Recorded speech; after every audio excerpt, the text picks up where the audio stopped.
ፍለሽን የት ነው ያረግሽው? ፍለሽን የት ነው ያረግሽው?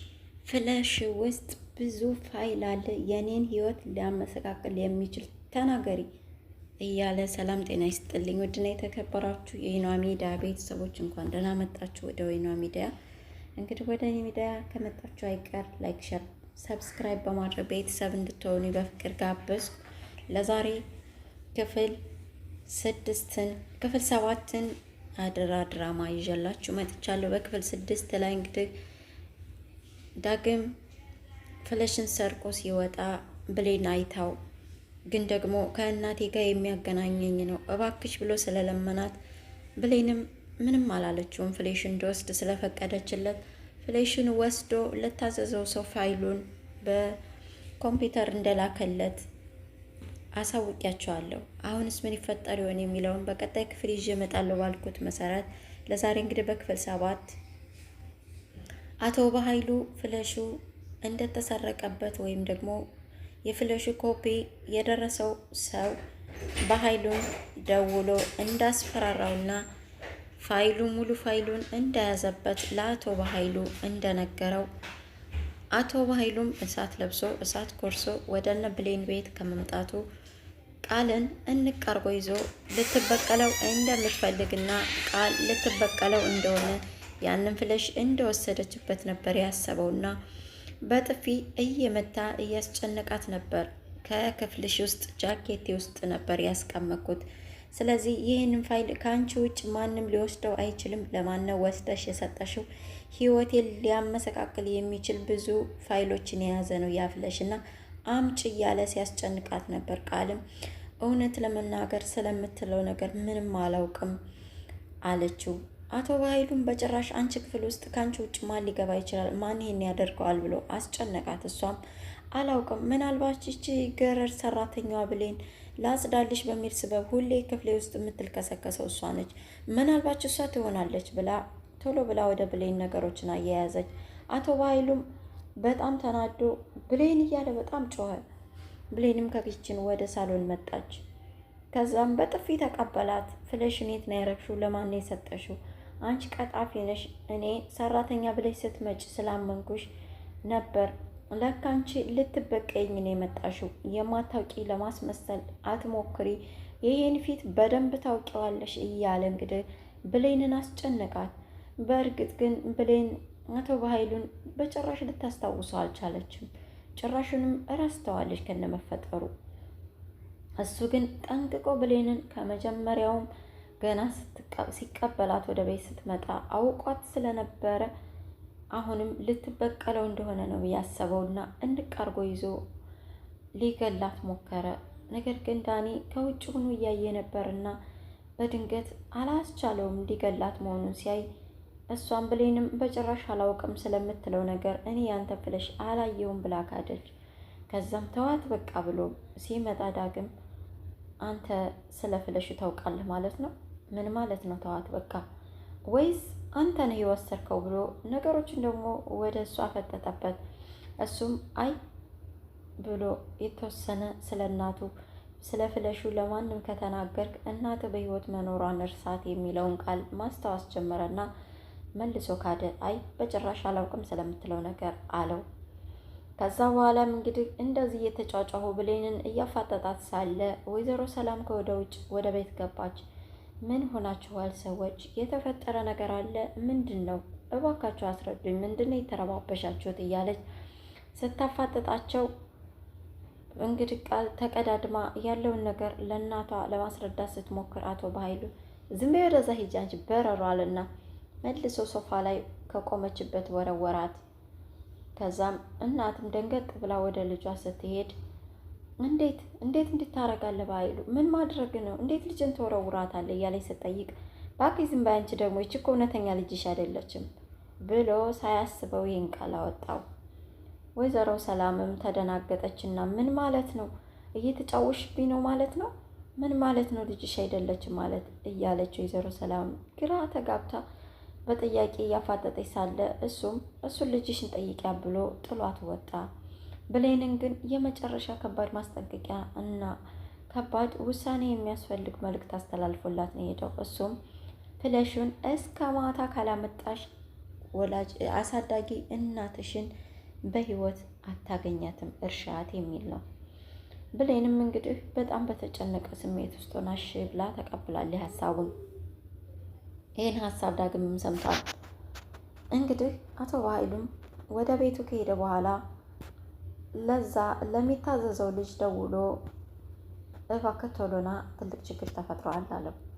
እሱም በደስታ እየወረቀ ምክንያቱም ፍለሽ ውስጥ ያለውን የተቀበለውና የሚፈልገው እሱ ስለሆነ ያንን እንዴት ወሰደበት በኃይሉ እንዳወቀ ስለሰማ ደስ ብሎት ወደ አቶ በኃይሉ ቢሮ ሄደ። እናም የተፈጠረውን አስረዳው። በዛ አጋጣሚ ግን ሳያስበው ብሌን ፍሌሽን ሰርቃ ለሆነ ሰው ሰጥታብኛለች ሲለው እሱም እረ ብሌን ስለዚህ ነገር የምታውቀው የለም በማለት ሳያስበው ሚስጥሩን አውጥቶ ነበር። እና አቶ በኃይሉ ማለት አንተ ስለዚህ ፍለሽ እንዴት አወክ? ማለት ከዚህ ጀርባ እጅህ እንዳለበት አለበት እንዴ ብሎ ጠየቀው። እሱም አይ አለቃ እኔ እንዴት ላውቅ እችላለሁ? እንደው ያው አለ አይደል አለ። ታዲያ እንዴት ብሌን እንዳልሰረቀች እንዴት አወክ ሲለው አይ እንደው መስሎኝ ነው አለው። እሱም ለማንኛውም እዛ ፍለሽ ጀርባ እጅህም ካለበት አንተ ራሱ ብዙ ወንጀሎችን የሰራህበት ፋይል ውስጥ ስላለ አብረን ነው መቀመቅ የምንወርደው። እኔ እናንተ ብቻ ሳንሆን የብዙ ባለሀብቶች ፋይል እዛ ውስጥ አለ። ስለዚህ ብዙ አትደሳሰት የሚል መልእክት ያለው አስተላለፈለት።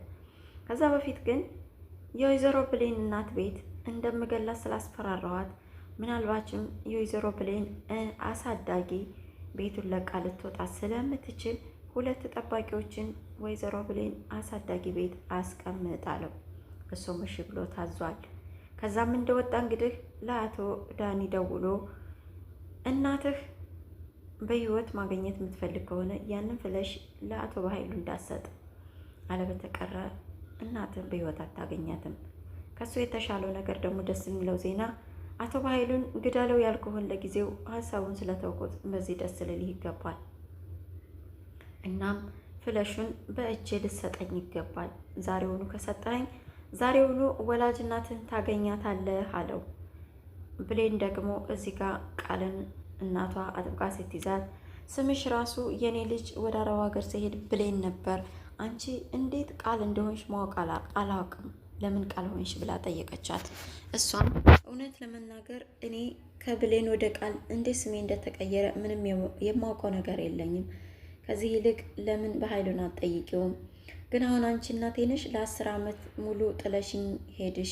አሁንም ስትመጪ በፍቅር ተቀብዬሽ እናቴ ስላልኩሽ አንቺ እየተጠራጠርሽኝ ነው።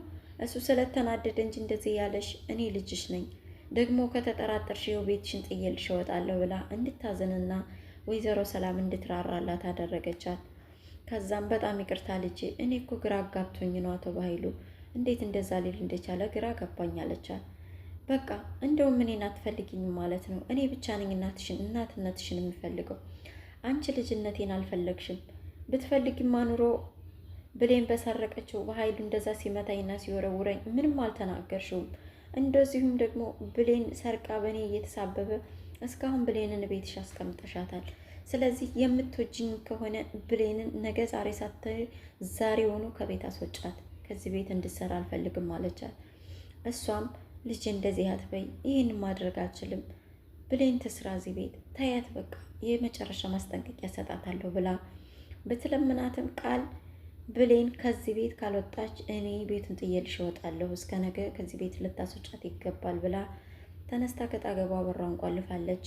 ብሌን ጋር ሄዳ እንግዲህ ወይዘሮ ሰላምም ልጄ እኔ በጣም ነው የምወድሽ፣ እንደዚህ እንኳ እያጠፋሽ ሌባ እንደሆንሽ እያወቅኩ እንኳ ልቤ ላንቺ ይራራልሻል፣ ታሳዝኘኛለሽ። ለምን እንደው አላውቅም አለቻት። ግን ደግሞ ለምን የበኃይሉን ልብስ ነክተሽ ፋይሉን እንደወሰድሽ ልትነግሪኝ ትችያለሽ አለቻት። እሷም እትዬ ይቅርታ አድርጊልኝ፣ ለጊዜው ምንም የምነግርሽ ነገር የለኝም አለቻት። ግን አንቺ ነሽ የሰረቅሽው ስትላት አዎን አለች በድጋሚ ብሌን። እናም በጣም እያዘነች ከስራ ልታባረራት እንደሆነ ነገረቻት። ልብስሽን አዘጋጅተሽ መሄድ ትቻያለሽ። ሂሳብሽን አስቤ እሰጥሻለሁ ደሞዝሽን አለች። ብሌንም አያስፈልግም ቀድመሽ ከፍለሽኛል፣ ስለዚህ ችግር የለውም በድጋሚ ላለመለስ ከቤትሽ እወጣለሁ ብላ ብሌንን ቃል ሰጠቻት። እንዴት ተባለችውም እንግዲህ ልብሶቿን በፌስታል ሰባስባ ስትወጣ ዳግም በር ላይ ቆሞ ጠበቃትና እባክሽ ለእኔ ብለሽ ይህን ሁሉ መስዋዕትነት ለምን ከፈልሽ? ብሌሽን ሳትሰርቂ እንዴት እንደሰረቅሽ ወይ ሶሪ በጣም ይቅርታ እያለ እንግዲህ ብሌንን ጠይቃት። ብሌንም ለአንተ ብዬ ሳይሆን ምናልባች እንዳልከኛ ፋይል ከእናትህ ጋር የሚያገናኝህ ከሆነ እኔ ለአንዴ በጥፊ ብመታ ምንም አይደለም። አንድ ጊዜ በጥፊ አይደለም ደጋግመው እንደፈለጉ ቢያደርጉኝ እንኳ እናቴን ለአንድ ጊዜ የማቅፍበት እድል ቢሆን እኔም አላመነታም። ስለዚህ እናትህን ካገኛት ብዬ ነው እንደዚህ ያደረግኩት አለችው። እሱም በጣም አዝኖ አሁንም ከስራ የምትባረሪው በዚሁ ምክንያት ነው አይደል አላት። እሷም አይደለም ሌላ ጥፋት አጥፍቼ ነው ብላ ካደችው። እሱ ግን አልተቀበላትም። እናም በጣም ይቅርታ አድርጊልኝ ለሁሉም ይህን ሁሉ እንድትሆኝ ስላደረኩሽ በእኔ በኩል። እናም ፋይሉን ለበኃይሉ እንዳለ ንገሪውና ስጭው ብሎ ከኪሱ አውጥቶ እጇ ላይ ያደረገላት። እሷም በጭራሽ እናትህ እንድትሞት እንዴት ትፈቅዳለህ? እናትህ ማግኘት አለብህ። ስለዚህ ይህን ፋይል አንተ የያዘው እኔ እወጣለሁ አለችው። እሱም የእኔ እናት በህይወት ትኖር ብዬ ያንቺ እናት ስትሞት ማየት አልችልም። እንደዛ አይነት ስብዕና የለኝም። ይልቁንስ አሁን ግቢና ቶሎ ብለሽ ለበኃይሉ ፋይሉን እንዳገኘሽው ንገሪው፣ ከዛም መጥቶ ይውሰድ አላት። እሷም ውስጧ እያመነታም ቢሆን ፋይሉን ተቀብላ ወደ ክፍል ገባች። እናም ለበኃይሉ ደውላ ፋይሉ እጇ ላይ እንዳለና እንደምትሰጠው ወይም ቢሮ ይዛው ልትመጣ እንደምትፈልግ ነገረችው። አቶ በኃይሉን በጭራሽ ቢሮም እንዳትመጪ እኔ እዛው መጥቼ እቀበልሻለሁ፣ እስከዛው ግን ፋይሉን ከአንቺ እጅ ማንም ሰው እንዳይወስደው በድጋሜ ተጠንቅቀሽ ጥንቃቄ ቦታ አስቀምጪ፣ ካጣሁት ግን እንደ ቅድሙ የምራራልሽ እንዳይመስልሽ እገልሻለሁ ብሎ አስፈራርቷታል። ያንን ነገር ደግሞ ቃል በኃይሉ በጥፊ ስለመታት ስለወረወራትም እንዲሁም ደግሞ የወይዘሮ ሰላም እውነተኛ ልጅ እንዳልሆነች ስለተናገረ ይሄ ነገር ሁሉ ቃልም በጣም ስላናደዳት በኃይሉን በእጥፍ መበቀል ትፈልግ ነበርና ብሌን በስልክ ስታወራው አቶ በኃይሉን ከጀርባ ሆና በበር እያየች ነበር። እንዲሁም ብሌን ፋይሉን ስትደብቅ እያየቻት ነበርና ብሌን ወጥታ ወደ ትልቁ ቤት ስትገባላት ቶሎ ብላ ብሌን ክፍል ውስጥ ገብታ ፍሌሹን ቃል ከደበቀችበት ብሌን አውጥታ ወስደዋለች። ብሌን እንግዲህ ፍለሹን እንደደበቀች ነው የምታውቀው። አቶ በኃይሉ ሲመጣ አውጥታ ለመስጠት እየተዘጋጀች ነው። ነገር ግን ቃል ቀድማ ፍለሹን ወስዳባታለች። አቶ በኃይሉ ሲመጣ በድጋሜ ምን ይፈጠር ይሆን?